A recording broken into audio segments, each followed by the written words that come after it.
जहाज के टॉप पर एक पॉइंट होता है, यहाँ पर हमेशा रात के वक्त किसी न किसी को बिठा कर रखा जाता है कि जहाज के सामने से जो कुछ भी नजर आता है उसे देखकर ये फौरन कंट्रोल रूम को अलर्ट कर सकें। इस पॉइंट पर शदीद ठंड होती है, तेज हवाएं होती हैं और अंधेरी रात को झेलते हुए हमेशा अलर्ट रहना पड़ता है। लगभग रात के 11:39 पर एक बंदा जिसका नाम फेडरिक फ्लीट था, जो इस पॉइंट पर बैठकर सामने से आने वाली ट्रैफिक को देख रहा था, ये अपने सामने देखता है कि एक बहुत बड़ा बर्फ का पहाड़ इस जहाज से टकराने वाला है। फौरन से ये अपने सभी क्रू को अलर्ट करता है और बोलता है कि सामने एक बहुत बड़ा आइसबर्ग है, जहाज को जल्दी से लेफ्ट साइड पर मोड़ो। इस जहाज की रफ्तार कम करने के लिए इंजन को रिवर्स साइड पर चलाया जाता है और जहाज का डायरेक्शन व्हील भी पूरी तरह घुमा दिया जाता है। लेकिन इस 1 मिनट में जहाज का सिर्फ थोड़ा सा हिस्सा मुड़ सका और जहाज सीधा आइसबर्ग से टकरा गया।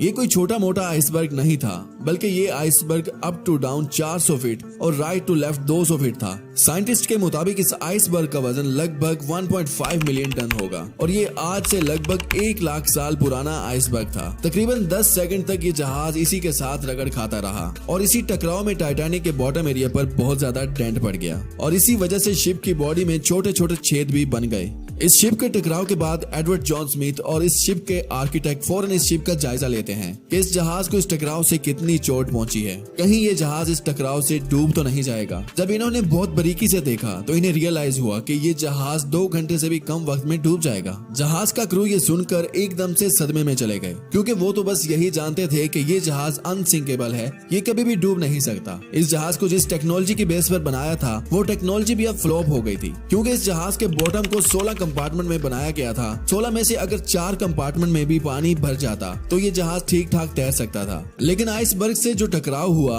उसमें जहाज की साइड का हिस्सा पूरी तरह डैमेज हो गया था, जिस वजह से पानी बहुत तेजी से शिप में दाखिल होने लगा था और पानी पहले 6 कंपार्टमेंट तक पहुंच गया था। इसका मतलब ये था कि इस जहाज को अब डूबने से कोई भी नहीं बचा सकता, ये अनसिंकेबल जहाज भी अब डूब ही जाएगा।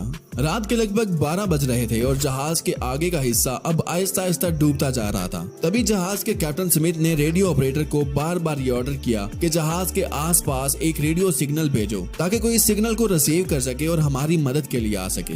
Senior radio operator Jack Felix लगातार कई सारे सिग्नल एक के बाद एक भेजते चले गए, बस इसी उम्मीद में कि आसपास से गुजरने वाला कोई शिप हमारा सिग्नल रिसीव करे और हमारी मदद के लिए आ सके। फिर आखिर 20 मिनटों के बाद आरएमएस कारपैथिया, एक जहाज जो टाइटैनिक के सिग्नल को रिसीव कर लेता है और टाइटैनिक की रेडियो ऑपरेटर से कम्युनिकेट करके ये फैसला करता है कि वो टाइटैनिक को बचाएगा। असल में ये जहाज भी व्हाइट स्टार लाइन कंपनी ने ही बनाया था। ये दोनों शिप्स एक ही कंपनी ने तैयार की थी, लेकिन दिक्कत की बात ये थी कि ये जहाज पास होकर भी टाइटैनिक से 107 किलोमीटर दूर था। अगर कारपैथिया अपनी टॉप स्पीड पर भी चलता तो इसे टाइटैनिक के पास पहुंचने में लगभग 3.5 घंटे लग जाने थे और इतना वक्त टाइटैनिक के पास नहीं था।